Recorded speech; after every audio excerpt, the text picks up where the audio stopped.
Hello viewers, আসসালামু আলাইকুম। কেমন আছেন আপনারা? আশা করি ভালো আছেন। তো ভিউয়ার্স, আবার আপনাদের সামনে চলে আসলাম সম্পূর্ণ ভিন্নধর্মী নতুন একটি ভিডিও টিউটোরিয়াল নিয়ে। তো আজকে আমি আপনাদের দেখাতে চলেছি যে কিভাবে আপনারা একটি পার্সোনাল স্টোরেজ বা মেমোরি কার্ড আপনারা কিভাবে তৈরি করবেন, তো এবং সেখানে আপনারা আপনাদের পার্সোনাল ফাইলগুলো কিভাবে আপনারা লুকিয়ে রাখবেন।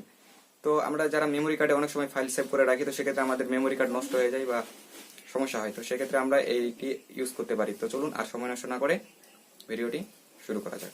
ওকে, তো ভিউয়ার্স, আমরা যদি কোনো পার্সোনাল স্টোরেজ তৈরি করতে চাই, তো সেক্ষেত্রে আমাদের প্রথমে প্লে স্টোরটি ওপেন করে নিতে হবে। তো প্লে স্টোরে ওপেন করে যদি আমরা সার্চ করি যে ড্রাইভ, DRIVE, তো ড্রাইভ লিখে যদি আমরা সার্চ করি, দেন এখানে আপনারা একটি অ্যাপ্লিকেশন পেয়ে যাবেন। তো সবার প্রথমে যে অ্যাপ্লিকেশনটা আপনারা পাচ্ছেন এই যে গুগল ড্রাইভ, তো এটি আপনারা ডাউনলোড করে নেবেন। তো ডাউনলোড করার পরে আপনারা সিম্পলি এটি ওপেন করবেন। তো ওপেন করার সাথে সাথে আপনারা এরকম দেখতে পাবেন। তো এখানে আপনারা প্রথমে একটি জিমেল অ্যাকাউন্ট ক্রিয়েট করে নেবেন। তো সেই জিমেল অ্যাকাউন্টটি ক্রিয়েট করে নেওয়ার পরে এখানে আপনারা দেখবেন যে অটোমেটেড লগ ইন কিন্তু হয়ে যাবে। তো এখান থেকে আপনারা লগ ইন করে নেবেন।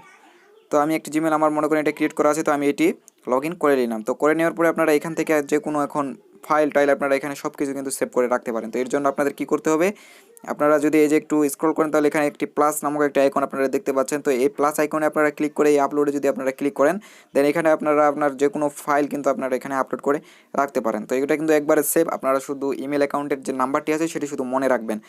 তো ইমেল অ্যাকাউন্টটি মনে রাখবেন অ্যান্ড পাসওয়ার্ডটি মনে রাখবেন, তাহলেই হয়ে যাবে। তো এটি কিন্তু এখানে কোনো হারানোর বা হ্যাক হওয়ার কোনো কিন্তু ভয় নেই। তো আপনারা চাইলে কিন্তু এভাবে আপনার যে কোনো পার্সোনাল জিনিস কিন্তু আপনি এখানে সুন্দর করে সেভ করে রাখতে পারেন। এখানে আপনি ফোল্ডার আকারেও রাখতে পারেন। এই যে ফোল্ডারে যদি ক্লিক করেন, দেন এখানে আপনারা ফোল্ডার ক্রিয়েট করে করে আপনারা কিন্তু এখানে করতে পারেন। এই যেভাবে দেখুন, তো এখান থেকে আপনারা কিন্তু খুব সুন্দর করে আপলোড করতে পারেন। এই যে প্লাস আইকনে ক্লিক করে সরাসরি আপলোডে ক্লিক করবেন, দেন এখানে আপনার এই যে ফাইলগুলো চলে আসে। তো আপনারা যে ফাইলগুলো সেভ করে রাখতে চান, তো সেগুলো এখানে রাখতে পারেন। তো এটার ধারণ ক্ষমতা হচ্ছে 15 GB। তো এখানে আপনি 15 GB পর্যন্ত আপনি কিন্তু এখানে আপলোড করে রাখতে পারেন।